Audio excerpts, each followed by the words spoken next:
자, 이 부분점 요의 또 한 가지는 권한을 위임하라는 겁니다. 임파워먼트입니다. 권한 위임이나 부하에게 책임 있는 결정을 할 권한과 능력을 부여하는 겁니다. 아까 이야기했던 뭡니까? 그 형덕, 그러니까 형덕 이병, 그러니까 상과 벌의 두 가지 칼자루를 절대 개에게 주지 마라 라고 하면서도 이 권한을 또 위임하라고 이야기하는 거죠. 이율배반적인 같이 보이지만, 그러니까 형덕을 잡고 있대 다른 권한은 위임하라는 겁니다. 이게 이제 유명한 또 다다익선이라는 그 고사가 있습니다. 유방이 한신에게 묻습니다. 한신이 이제 마지막에 그 제나라 왕으로 있다가, 그러니까 이제 천하를 통일하면서 통일하는 과정에 제나라 왕으로 임명을 합니다. 항우가. 그러다가 그 모반을 할 것 같은 그 위험이 있으니까 그 한신을 붙잡아 옵니다. 붙잡아 가지고 회음으로 강등을 시키고, 회음 후, 그래서 이 사마천 사기에 보면은 회음 후 열전이라고 합니다. 원래 제왕이었는데 그 한신을 잡아놓고는 이제 유방이 묻습니다. 나는 얼마쯤의 군사를 거늘 수 있느냐 물으니까 한신이 이야기합니다. 폐하께서는 10만의 군사를 거느리는데 불과합니다. 그러니까 이제 한신이 말을 잘못한 거죠. 왕을 좀 신경을 건드린 겁니다. 그럼 그대는 얼마쯤인가 하니까 신은 많으면 많을수록 좋습니다. 다다익선입니다. 이렇게 합니다. 신 다다익선 이렇게 이야기합니다.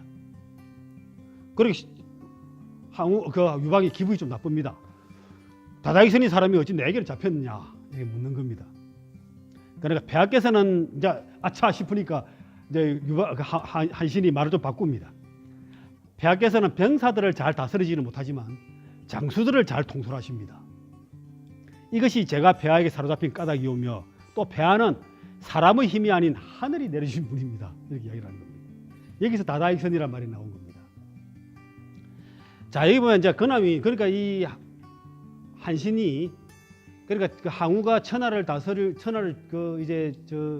자기의 것으로 지배할 수 있었던 것은 이 한신이 그 많은 100만의 군사를 이끌고 가는 데마다 전쟁을 이겨줬기 때문입니다. 그러니까 여기서 이제 권한 위임, 군사를 거느린 건데 권한을 위임했는데, 사실이 한신이 자기도 하나의 항우와 함께 천하 삼분지계라 그래서 세상을 3등분해서 하나의 축을 차지할 수 있는 기회가 있었습니다. 그래서 그 밑에 모사가 그걸 제안을 했는데 그때 한신이 그걸 거부했었죠. 그 바람에 이제 이런 꼴이 되어 나중에는 이제 처형당하게 됩니다. 자, 직무와 그 월권 이게 있습니다. 직무와 월권에 대해서는 또 한비단은 이렇게 이야기하고 있습니다. 이걸 이제 상벌의 기준을 혁명이라 그래서, 이 혁명은 아까 형덕할 때의 형덕과 다릅니다. 군주가 관심을 없애고자 하면 혁명이 부합된지를 살펴야 한다. 혁명이란 말과 일이다. 신하로 하여금 스스로 말하게 하고 군주는 그 말에 의해서 일을 맡기며 오로지 일을 가지고 공의 책임을 묻는다. 아주 중요한 말이죠. 공이 일에 부합하고 일이 그 말에 부합하면 상을 주어야 하고, 공이 일에 부합하지 않고 일이 말에 부합하지 않으면 벌을 주어야 한다. 이렇게 합니다. 신하들은 말이 크고 공이 작기에 벌 받는 것이며, 공이 작다 해서 벌 받는 것이 아니다. 공이 작다 해서 벌 받는 것이 아니라 자기가 했던 말은 크게 이야기해 놓고 공이 실적을 못 올렸을 때 문제가 되는 겁니다. 또 벌은 공과 명이 부합하지 않기 때문에 주어지는 것이다. 신하들이 말은 작게 하면서 그 공이 큰 경우에는 역시 벌이 주어지는데, 무슨 말이냐면 나는 실적을 10억을 매출을 올리겠다 해놓고 100억을 올렸다. 되게 잘한 것이죠. 상을 줘야 될 것 같이 보이지만 이 말은 무슨 말입니까? 10억을 해놓고 100억을 올렸다는 그걸 벌을 줘야 된다는 겁니다. 말은 작게 하고 그 공이 큰 경우에도 역시 벌을 줘야 된다. 그것은 그 공이 기쁘지 않아서가 아니라 명의 불일치가 큰 공을 갖는 것보다 더 심대한 해악이기 때문에 벌하는 것이다. 무슨 말이냐면 10억을 매출 올리겠다 해놓고 100억을 했으면 대단히 잘하게 상을 줘버리면 그 다음부터 모든 사람들이 이렇게 하겠다, 자 적게 이야기하고 큰 상을 기대하고 예측이 안 맞고 기대할 수가 없다는 겁니다. 참 대단한 말이죠. 옛날에 한 나라의 소후가 잠이 들었는데 전관, 이 관을 이 정관이라는 관을 다루는 담당하는 머리입니다. 모사를 담당하는 담당관입니다. 관을 담당 정관이 군주가 추호하는 것으로 군주에게 옷을 덮어주었다. 그러니까 모사를 다루는 사람이 이제 군주가 추호하니까 이제 옷을 덮어준 겁니다. 근데 한소가 잠에서 깨어나 기뻐하면서 자유에게 물었다. 누가 내한테 옷을 덮어줬느냐라고 하니까 정관입니다 하니까 한소는 전관과 전의 모두에게 벌하였다. 전인의 죄는 자신의 일을 놓친 것이고 정관의 죄는 그 직분을 월권한 것이다. 추운 것을 싫어하지 않음이 아니라 직분을 침범한 폐해가 추위보다 더 심대하기 때문이다. 참 이해가 잘 안 되죠? 자, 좀 더 이야기를 해보겠습니다. 고로 밝은 군주는 신하를 키움에 있어 신하가 그 직무를 넘어 공을 세우지 않게 하고 자신이 말과 불일치한 일이 없도록 하여야 한다. 월권이면 죽음을 내리고 불일치이면 처벌함으로써 맡은 임무의 확실히 지키고 그 말한 바에 충실하게 된다. 그러면 신하들은 분당을 하여 서로 위하지 못하게 된다 하는 겁니다. 자, 정관은 잘못한 게 뭡니까? 정관은 무엇입니까? 월권을 한 것이죠. 예?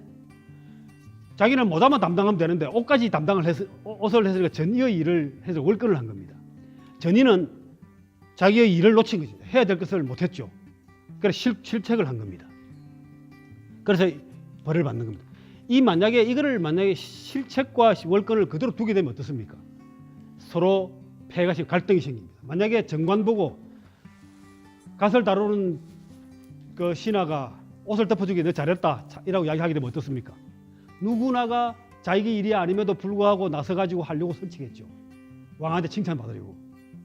그래서 갈등이 생기고 또 서로가 불신하게 되는 겁니다. 저놈이 내 일을 저놈이 한다. 그래서 자기 일에 대한 위태로움이 생길 겁니다.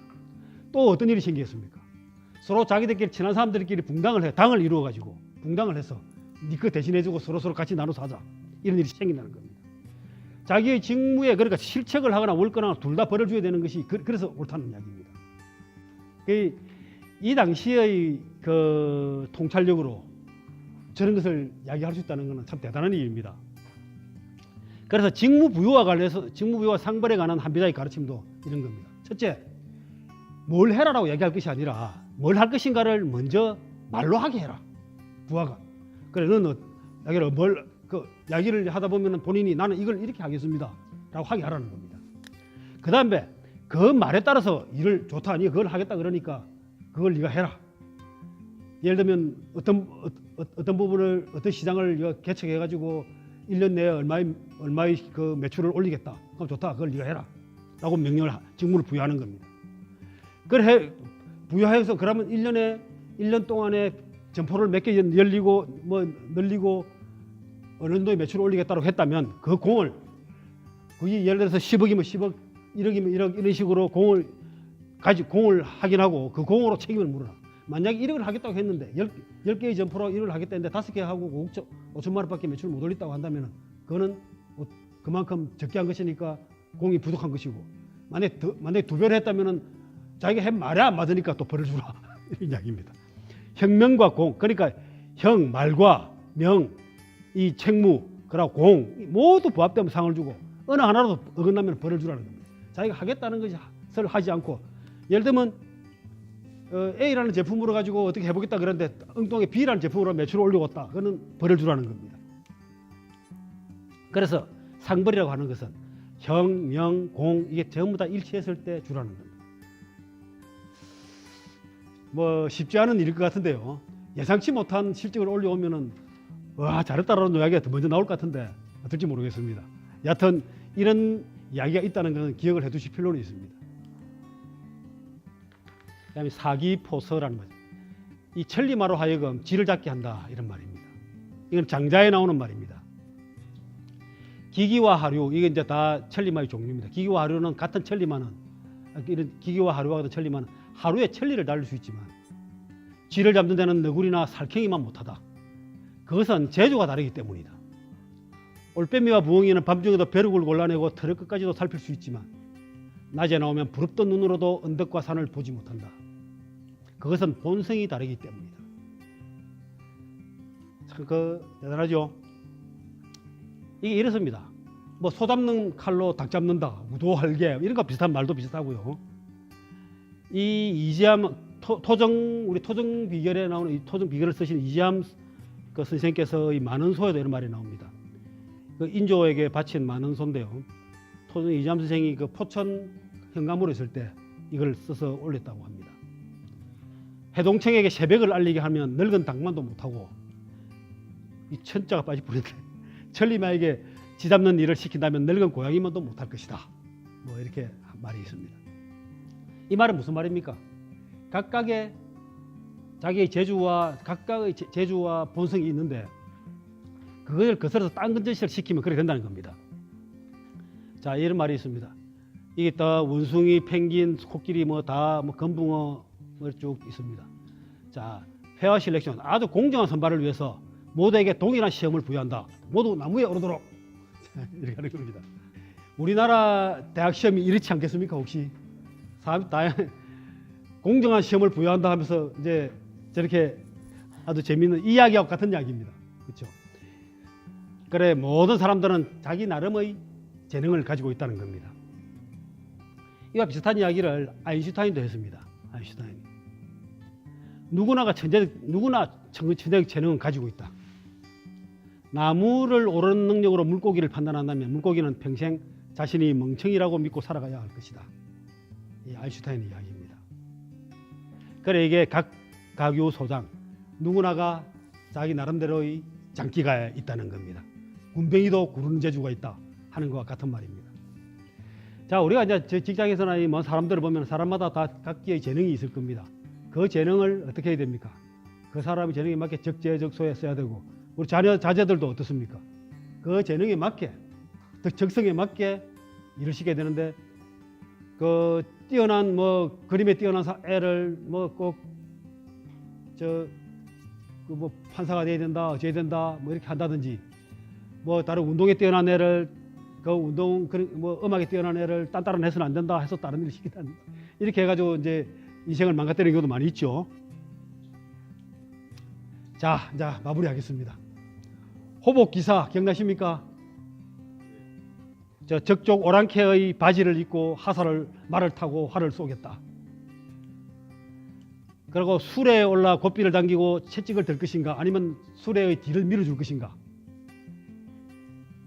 형덕이병, 상가벌이죠. 상가벌이라는 형의 두 가지 칼자루는 개에게 주지 마라. 범의 어금니와 발톱을 개에게 줘서는 안 된다. 그리고 부본염료, 잎을 흔들리면 나무의 밑동을 채라. 이게 무슨 말입니까? 권한을 위임하라는 뜻이죠. 그리고 적재적소에 업무를 분산시켜라. 다다익선, 기억나실 겁니다. 붉은 기마, 말을 지치게 하지 마라. 끝까지 궁하게 만들지 말라. 아래 사람을 궁하게 하면 반드시 위태로워진다. 조궁적탁, 수궁적확, 인궁적사. 새가 궁하면 쪼고, 짐승이 궁하면 할퀴고, 사람이 궁하면 거짓말을 한다. 삼불려, 유방이 그 천하를 잡게 된 게 뭡니까? 자기가 세 가지를 남보다 못했기 때문이다. 그것을 다른 사람들에게 시킬 수 있었기 때문이다. 오서지기, 5가지 재주를 가지고도 궁하다 그랬죠. 그러니까 10가지 재주, 10재주 가진 사람이 때거리 걱정을 하는 것과 같습니다. 그래서 혁명, 자기가 말한 것과 같은 걸 임무를 부여하고 임무에 맞게 공을 세워야 되고 그렇습니다. 사기포서, 천리마에게 지잡게 하지 마라. 천리마에게는 천리마의 일을 시켜야 한다. 이런 이야기입니다. 자, 이상입니다.